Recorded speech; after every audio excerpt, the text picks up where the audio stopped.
how to make a paper wall hanging.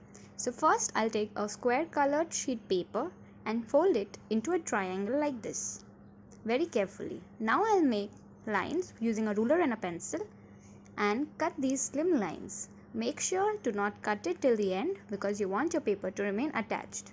Then you open these folds. While you do this, be very careful because you don't want to tear the paper. When you open it, you get a structure like this.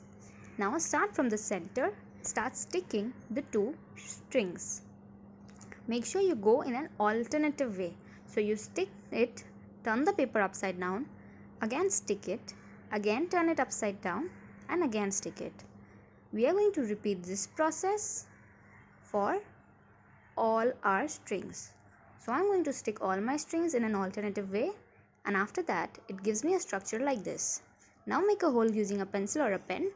Pass a string around it, tie it with a string, and your wall hanging is ready to hang.